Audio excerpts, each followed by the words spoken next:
22 से 24 जून के बीच भारत के एनएसए अजीत डोभाल चीन की यात्रा पर थे, क्योंकि चीन में इसी साल एससीओ शिखर सम्मेलन होने वाला है, जिसके लिए पहले ही जितने भी एससीओ में देश हैं वो सभी उनके अधिकारी जो भी हैं वो सब मीटिंग कर रहे थे। इसी मीटिंग में हमारे एनएसए अजीत डोभाल भी पहुंचे, जहां उनकी चीन के विदेश मंत्री से बात हुई। चीन के विदेश मंत्री से क्या कुछ बात हुई उस पर चर्चा करेंगे, और किस तरीके से डोभाल साहब ने चीन में जाकर ही चीन को बेनकाब करने का काम किया, इस विषय पर चर्चा करेंगे। और साथ ही चर्चा करेंगे कि अमेरिका जिस तरीके से दादागिरी दिखा रहा है, क्या उस दादागिरी का हल है भारत और चाइना की ये मुलाकात, या फिर आने वाले वक्त में एससीओ में जो मुलाकात होगी, क्या प्रधानमंत्री नरेंद्र मोदी चीन जाएंगे? इन सारे विषयों पर चर्चा करेंगे। चर्चा मेरे साथ मौजूद है निपुण आलम बयान जी। सर बहुत बहुत स्वागत है आपका।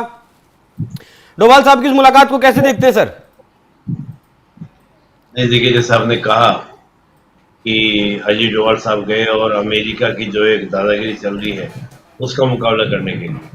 देखिए, एक तो बड़ी इंटरेस्टिंग बात यह है कि रशिया और चाइना बहुत ज़्यादा डेस्परेट है इस बात को लेकर कि कैसे भी करके क्या हो जाए, एक आईसी बन जाए, यानी कि आपका रशिया, इंडिया, चाइना एक ट्रायंगल, एक गुट बन जाए जो अमेरिका क्या करे, मुकाबला करे। ये जो विजिट थी उसकी ओर एक कदम हम कह सकते हैं कि भारत हालांकि बहुत ज्यादा उत्साहित इसको लेकर नहीं है, लेकिन चीन और रशिया इस बात को लेकर बहुत ज्यादा क्या एक्साइटेड है।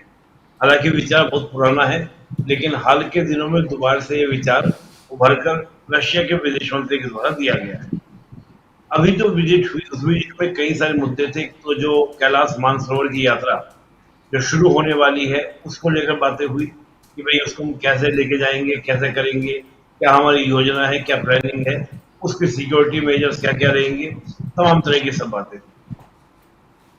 दूसरा, ट्रेड को लेकर बातें थी कि ट्रेड को लेकर बातें हुई।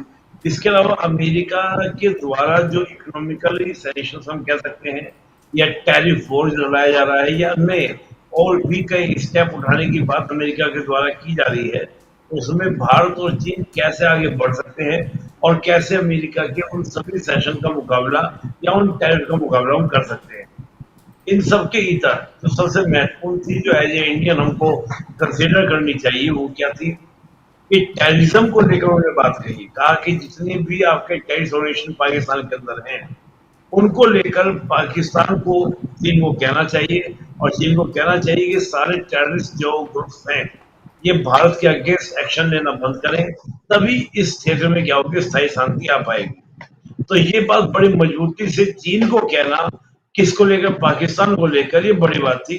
यानी कि सर चीन पाकिस्तान का साथ छोड़ दे, आतंकवाद को पालना पोसना बंद कर दे। बिल्कुल, साथ साथ सीधा सीधा ये था कि जब तक चीन जो है पाकिस्तान के टेररिज्म को सपोर्ट करना नहीं छोड़ेगा, तब तक भारत और चीन के संबंध जो है वो बेटर नहीं हो सकते। हमने स्पष्ट मैसेज ये दिया है, और इसी बात की अजीत डोभाल जी की तारीफ हो रही है कि चाइना की धरती पर जाकर चाइना को कह के उन्होंने आईना दिखाया कि तू हो क्या, दैट इज योर रियलिटी। तो ये बड़ी बात। अमेरिका एक बिल लेकर आया, उसके सीनेट में वो पास हो गया है, क्या नाम उसका, big economic bunker buster bill, कुछ इस तरीके का बिल है, जिसमें उसने कहा है कि रशिया से जो देश तेल खरीदेंगे उनके ऊपर वो 500% का टैरिफ लगाएगा। मतलब मेनली अगर बात करें तो चीन और भारत के ऊपर ये 500% का टैक्स लगाने की बात कही गई। अब अगर आरआईसी ट्राइको को हम जिंदा करते हैं, वापस से संबंध बेहतर करते हैं, तो क्या वहां अमेरिका की दादागिरी को काउंटर किया जा सकता है? देखिए, एक तो बात यह है कि जो अमेरिका बात कर रहा है कि जो रशिया से तेल खरीदेगा उसके ऊपर, तो सीधा सीधा चीन और भारत के ऊपर ही क्या है, वो सीधा सीधा बिल को क्या ना फोड़ने वाली बात है कि जो बिल नुमा जो बम है वो चीन और भारत के ऊपर ही फूटेगा। अब आपने कहा कि चीन और भारत के बीच संबंध बेटर हो सकते हैं क्या, या जो ट्राइका है यानी कि आपका रशिया, इंडिया, चाइना ग्रुप, क्या ये बन सकता है? देखिए, इसमें एक बड़ी बात है, ये विचार कोई नया विचार नहीं है। 96 में पहली बार रशिया ने ये विचार दिया था कि अगर हम तीनों देश साथ आ जाएं तो जो ये अमेरिका पूरी दुनिया में दादागिरी चमका रहा है ना, उसको हम बैलेंस कर देंगे, संतुलित कर देंगे, और एक बैलेंस ऑफ पावर दुनिया में क्या हो जाएगा, एस्टैब्लिश हो जाएगा। लेकिन इंडिया जो है, भारत जो है, इस गुट को लेकर या इस पूरे घटनाक्रम को लेकर बहुत उत्साहित नहीं है। क्यों नहीं है? भाई चीन और भारत के बीच में अभी तक तो आपका बॉर्डर भी डिसाइड नहीं है। चीन हमारे पूरे के पूरे ईस्टर्न बॉर्डर को मानता ही नहीं है, कहता है ये मैकमोहन लाइन को तो मैं मानता ही नहीं हूँ। अरुणाचल प्रदेश पे अपना दावा करता है, अक्साई चीन घेर कर बैठा हुआ है, कब्जा करके बैठा हुआ है।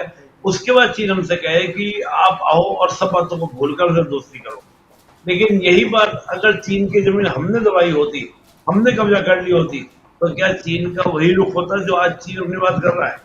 बिल्कुल नहीं। तो मुझे लगता है कि रशिया, इंडिया और चाइना जो गुट बनने की बातें आती हैं, ये तभी आती है जब अमेरिका कहीं ना कहीं वीक दिखता है, कमजोर दिखता है, और चीन और रशिया को लगता है कि हम कहीं ना कहीं अमेरिका को अब काउंटर कर सकते हैं। लेकिन एक विश्व सहयोगी के रूप में जो अमेरिका के साथ एशिया के अंदर टिका हुआ है, वो है भारत। हम्म। तो भारत को कैसे अलग किया जाए?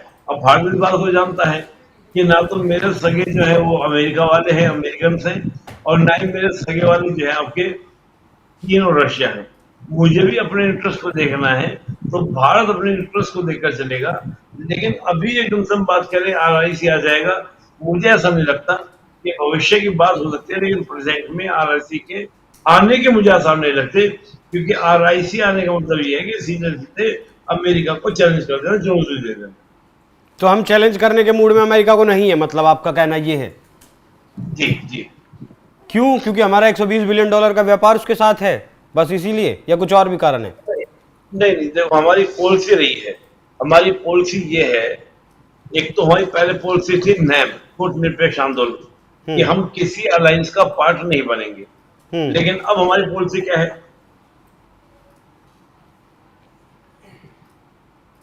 Multi engagement. मल्टी एंगेजमेंट मतलब हम सब गुटों के साथ रहेंगे, लेकिन एक स्पेसिफिक गुट जो सिर्फ इसलिए बनाया जा रहा है जिससे हम अमेरिका को काउंटर कर सकें। तो फिर हमारे क्वाड में रहने का तो कोई मतलब बनता ही नहीं है। तो अमेरिका भी तो क्वाड तक सीमित रखना चाहता है हमें, क्वाड तक या फिर अमेरिका इंडो पैसिफिक जो है उस तक सीमित ही तो रखना चाहता है। और अमेरिका क्या चाहता है? बिल्कुल बिल्कुल, अमेरिका क्वाड तक चाहता है, लेकिन अमेरिका ऐसा नहीं कि क्वाड तक चाहता है। अमेरिका NSG में भारत की मेंबरशिप चाहता है।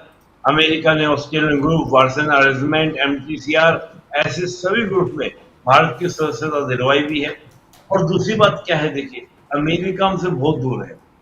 हमारा नेबर कंट्री कभी भी हमारे साथ तनाव, टेंशन क्रिएट कर सकता है। हमने हम्म। पूर्व में भी देखा है, चाहे 62 की बात करें, 67 की बात करें, 87 की बात करें, उसके बाद हम बात करें आपका राजीव गांधी जी के दौर की बात करें, मतलब बहुत सारा दौर ऐसा आपको देखने को मिलेगा जो हमको चाइना के द्वारा डिस्टर्ब किया गया। प्रेम आप बात कर लीजिए, चाहे वो आपका ये हुआ था गालवन वैली क्रैश कह लीजिए, उससे पहले डोकलाम कह लीजिए, तो बहुत सारे मुद्दे। तो चीन पर हम विश्वास नहीं करते, और चीन पर जब तक विश्वास नहीं होगा तो उसके साथ ऐसे ग्रुप में शामिल हो जाना जो अमेरिका की एंटी है, वो दिक्कत क्रिएट हो जाएगी भारत के लिए। भारत को एक इंटरनेशनल प्लेयर बनना है, ना कि किसी का पिछड़क। कल तक अमेरिका का पिछड़क बना रहे कोई ये कह दे, और आज फिर चाइना का पिछड़क हो जाए, तो भारत की अपनी सॉवरेनिटी क्या रही, अपनी स्वतंत्रता क्या रही? इधर जिस तरीके से भारत आगे बढ़ रहा है उस तरीके से चाइना तो कभी नहीं चाहेगा ना कि भारत इस तरीके से आगे बढ़े। अब चाइना के साथ सीमा विवाद या फिर आतंकवाद को जिस तरीके से वो पालता है, वो चीजें अगर चाइना करता रहता है तो फिर SCO का कोई मतलब नहीं है, फिर ब्रिक्स का कोई मतलब नहीं है। कोई मतलब नहीं है जब वो ब्रिक्स करेंसी लाने की ये लोग बात कर रहे थे, कोई मतलब नहीं है ट्राई का। नहीं देखिए, ब्रिक्स करेंसी तो अभी दूर की कौड़ी है, क्योंकि भारत ने खुद ही ब्रिक्स करेंसी को एक्सेप्ट नहीं किया है ना, स्वीकार नहीं किया है।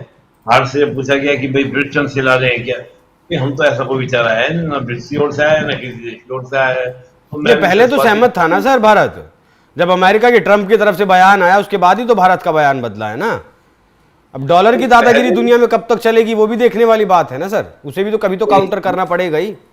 भारत ने ब्रिक्स करेंसी को लेकर क्या किसी तरह का हाँ बोल दी थी?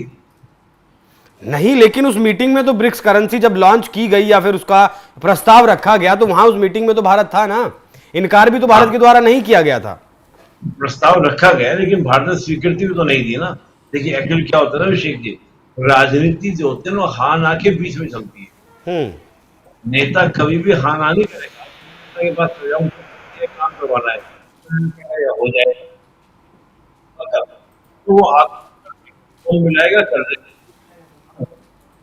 आवाज नहीं आ रही सर आपकी, थोड़ा ब्रेक हो रही है। मैं कह रहा हूँ कि राजनीति जो है वो हाँ और ना के बीच में चलती है। ठीक है आप सर। किसी नेता के पास जाइए, हाँ। नेता से आप काम बोलिए कोई, तो नेता ने अगर हाथों हाथ आपका काम कर दिया तो हो गया। जहां नेता ने कहा कि मैं देख लूंगा, पक्का करा दूंगा, और टाल दिया, तो समझे टाल ही दिया। मतलब अच्छा सर, मैं अब आपसे एक आखिरी सवाल जानना चाहता हूं कि क्या कोई ये मतलब ब्रिक्स हुआ, एससीओ हुआ, ट्रॉयका हुआ, ये कुछ ऐसा कर सकते हैं जिससे कि अमेरिका की जो दादागिरी है वो खत्म की जा सके? कुछ भी ऐसा संभव है? नहीं देखिए, एक तो दादागिरी तो कोई बात नहीं अमेरिका की। अब मल्टीपोलर वर्ल्ड है, जेडी वेंस खुद इस बात को स्वीकार करते हैं। सर जेडी और वेंस का देखो, क्या चल रहा है जब ट्रंप खुद सोचते हैं कि वो 193 देशों के राष्ट्रपति हैं, जिसे जैसे चाहे वैसे चला लें, जिसके बीच आप चाहे कहने खुद से से सीज फायर करवा दें? हाँ, नहीं कहने से क्या होता है, आप कह दीजिए। अब भारत ने स्वीकार किया क्या? खुद अमेरिका अपनी रिसर्च करवाता है। पहले बात में गंभीरता होती थी, अमेरिका ने कोई बात कही, इसराइल या फिर भी मिसाइल एक दूसरे में दागते रहे। अगर अमेरिका वाकई में ताकतवर है तो एकदम शांत हो जाना चाहिए था, लेकिन शांत तो नहीं हुए। हम्म। अब बात अभी भी पूरी जमा खर्च हो रही है, ताकत लगाई जा रही, कहा जा रहा है कि देख लेंगे, वो कर लेंगे, ये कर लेंगे। तो अमेरिका को लेकर, अमेरिका तो इतनी ताकत है ही नहीं है आज की तारीख में। क्या हमने जब क्रेडिट बनने का प्रयास किया डोनाल्ड ट्रंप ने, हमने स्वीकार किया? अगर अमेरिका वाकई में होता अमेरिका की ताकत होती, तो मैं नहीं मानता कि इससे कोई इशू होने वाला था। ये भी तो बड़ी समस्या है ना सर, जिस तरीके से अमेरिका के राष्ट्रपति फिलहाल बिहेव कर रहे हैं वो दुनिया के लिए सही नहीं है ना। नहीं देखिए, अमेरिका का व्यवहार दुनिया के लिए सही नहीं है, मैं मानता हूँ। लेकिन दुनिया में कौन देश है जो अमेरिका की बात मान रहा है, ये बताइए मुझे जरा। अभी नहीं मान रहा है फिलहाल, भले ही उनकी जो है हर मोर्चे पर बेइज्जती हो रही हो, वो एक अलग बात है। बाकी देखना होगा अब जिस तरीके से डोभाल साहब पहुंचे हैं, राजनाथ साहब पहुंचे थे वहां, और आने वाले वक्त में जब एससीओ शिखर सम्मेलन होगा तो बड़ा सवाल रहेगा क्या प्रधानमंत्री नरेंद्र मोदी भी जाएंगे? क्योंकि पिछला जो एससीओ हुआ था वो पाकिस्तान में हुआ था और वहां भारत के विदेश मंत्री डॉक्टर एस जयशंकर ने रिप्रेजेंट किया था, प्रधानमंत्री मोदी वहां नहीं गए थे। अब बड़ा सवाल यह भी रहेगा कि चाइना ने जिस तरीके से मदद किया है ऑपरेशन सिंदूर से पहले या फिर ऑपरेशन सिंदूर के वक्त या फिर उसके बाद, जिस तरीके से कवच बनकर पाकिस्तान के ऊपर चाइना रहा है, क्या प्रधानमंत्री नरेंद्र मोदी चाइना भी जाएंगे? हालांकि इससे पहले जो ब्रिक्स सम्मेलन हुआ था रूस के कजान शहर में, वहां जिनपिंग और प्रधानमंत्री मोदी की लंबे वक्त बाद मुलाकात जरूर हुई थी, वहां एक कोशिश जरूर की गई थी, वहां गलवान में जो कुछ हुआ था वहां से सेनाएं जरूर उसके बाद पीछे हटी थी। लेकिन अब आने वाले वक्त में क्या होगा वो देखने वाली बात रहेगी। सर बहुत बहुत धन्यवाद आपका चर्चा में जुड़ने के लिए। बाकी दर्शकों, आप इस विषय पर क्या राय रखते हैं कमेंट कर जरूर बताइएगा। नमस्कार।